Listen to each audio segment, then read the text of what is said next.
The third episode of The Last of Us Season 2 has just been released, following an incredibly emotional episode last week. It was always going to be difficult to follow, but with an incredibly powerful opening scene, the show managed to capture all the necessary emotion and carry it into this installment. With Ellie and Dina both seeking justice for the brutal death of Joel by going after Abby and not receiving the support they hoped for from the council, we saw them take matters into their own hands. This episode was definitely a slow one, let's not deny it. But with what's on the horizon, as teased in the preview, it felt like the calm before the storm. So with that, let's dive into the episode and break down everything there was to take away. Here's The Last of Us Season 2, Episode 3, Ending Explained. The opening scene of this episode was the perfect way to pick up right where the last one left off.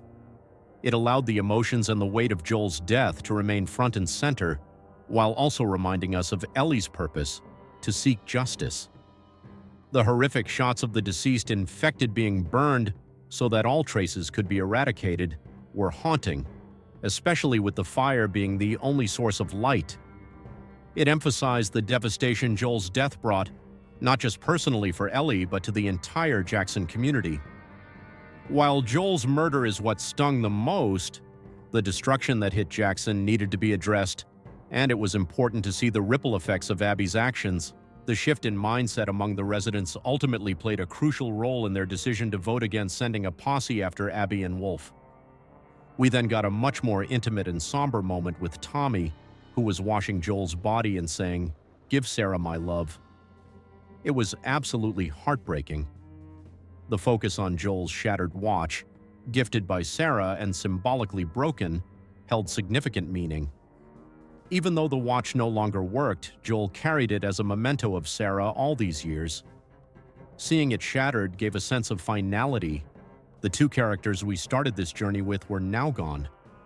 I expected the scene to just show Joel and Tommy, but seeing all the covered bodies under blankets was chilling.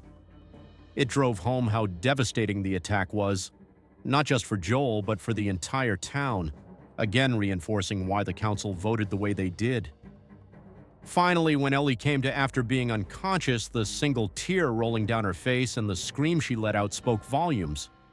She was stuck reliving Joel's death over and over again. Her scream being the last thing we heard in the opening sequence set the emotional tone for the episode. This wasn't just about justice, it was about trauma and revenge. At the episode's end, Ellie and Dina, after being denied permission by the council to organize a posse, decided to take action themselves. With Seth's help, he provided supplies and snuck them out. They set off. Surprisingly, Seth was on their side, believing that if Jackson showed weakness, others would exploit it. This was set roughly 3 months after Joel's death. By then, Abby, Owen, Manny, and Nora had returned to Seattle, home base for Wolf. Ellie and Dina were heading there, underestimating what they would face. They believed Wolf was a small group, but the reality was far more dangerous. They were heading into the Washington Liberation Front, an organized army with military-grade equipment, a far cry from Jackson's modest defenses. This episode also introduced a cult wearing green robes, marked by their Glasgow smiles, and devoted to a prophet absent for about a decade. They offered a fascinating new dynamic, religious zealotry in a post-apocalyptic world. The cult, known as the Seraphites, operated in a primitive way, fighting with hammers and bows instead of guns. Their philosophy focused on distance and stealth rather than brute force. A poignant moment was when Constance, one of the cult members, was handed a hammer and smiled, feeling safer. Tragically, it meant nothing, as we later saw the entire cult, including children, slaughtered. The likely culprits, Wolf. With Isaac Wolf's leader known for his brutal campaigns against the Seraphites, it would make sense. The cult's intense fear upon spotting Wolf suggests they knew exactly how dangerous they were. Abby killing Joel showed their ruthlessness, but the mass murder of civilians highlighted the cold, merciless nature embedded within Wolf. I thought this was a solid but not standout episode. After the emotional powerhouse that was the previous episode, it was clear this one would struggle to reach the same heights. It felt very much like a transitional episode, laying the foundation for what's to come. The 3-month time jump meant we didn't see many immediate reactions to Joel's death, but the ones we did see, Tommy's and especially Ellie's, were powerful.